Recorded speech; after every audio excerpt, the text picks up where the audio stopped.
Good morning, everybody, and welcome back to the channel. I am mic'd up today on the Ride 84 C Group ride.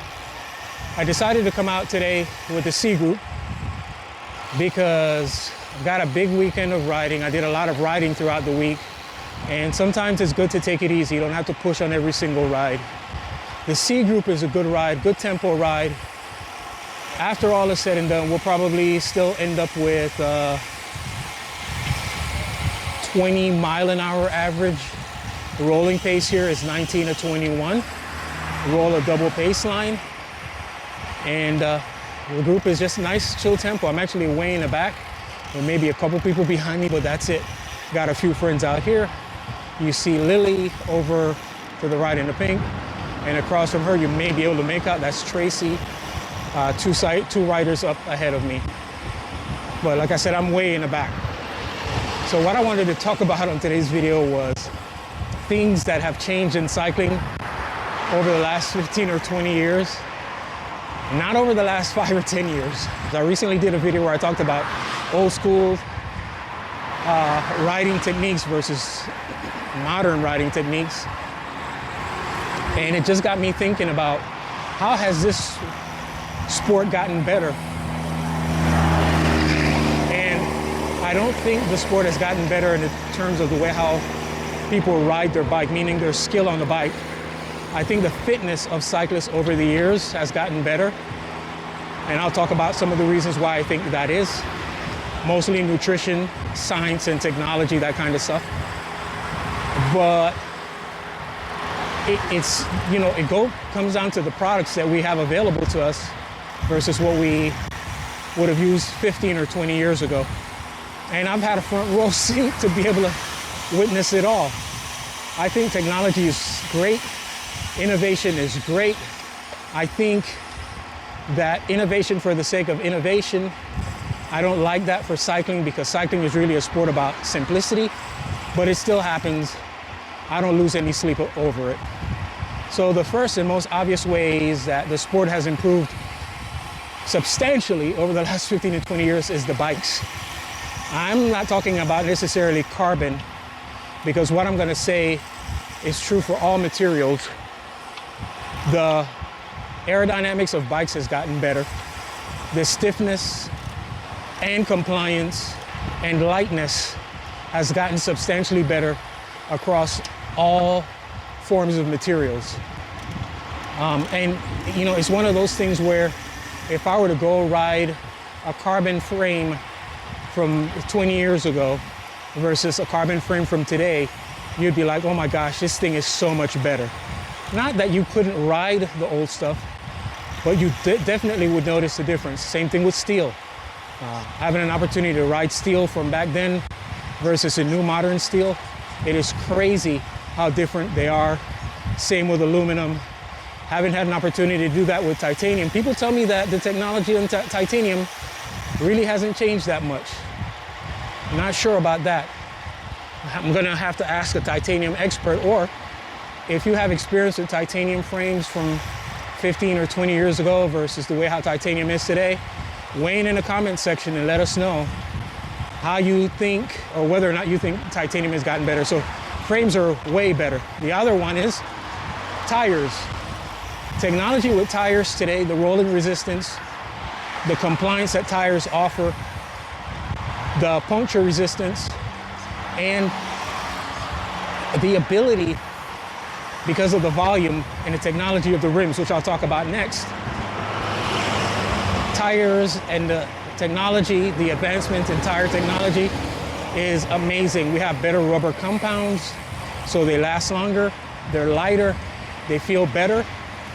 And then we have their twin sister rims. We have wider rims that are lighter, offer more compliance, and are more aerodynamic. Like I've been privileged to be able to test a lot of the new technology with rims, carbon spokes, ceramic bearings, wider rim width, new and improved braking track technology for carbon clinchers. And I gotta say that the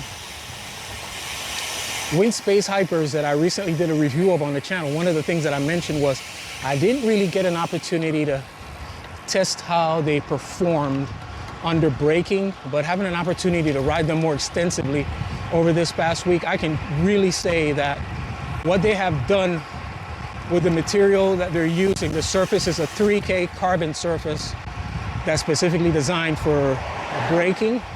I can tell as I clamp down on brakes and I'm starting to wear that rim bed in, the braking on that wind space carbon clincher is very, very good.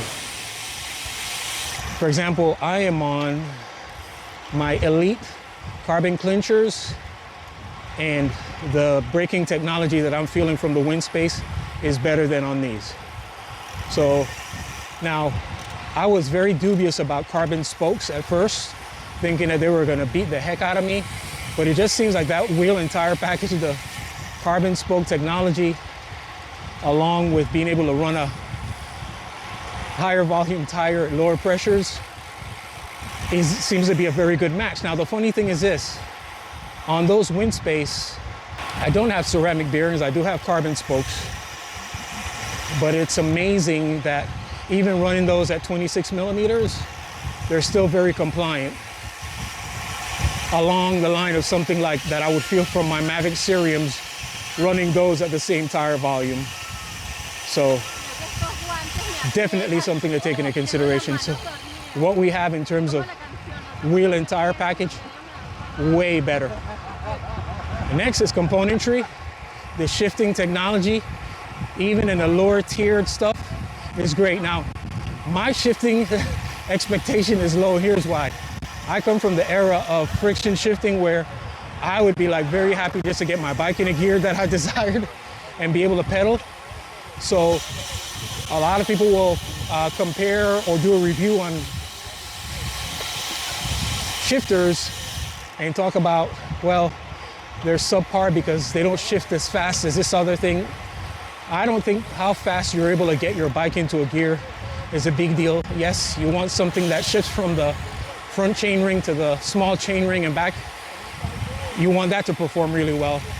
But as long as you can cycle through your gears, you'll be fine. Well, I'm fine. I'm okay with that. Like I said, my bar is set pretty low as far as that aspect of technology is concerned. I've mentioned this before. I'm loving that SRAM rival. And I don't think you need to have the upper tier stuff like Red Dura Ace or Super Record to be able to get good performance from your bike. And I'm saying that as I'm riding with Campagnolo Super Record EPS. It's nice and it's different. You do feel the quality and it's nice to have, but it's not necessary.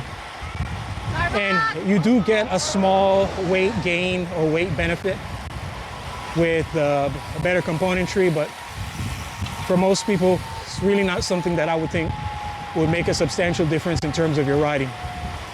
Braking is different, whether you're rim brake or disc brake, the technology is better.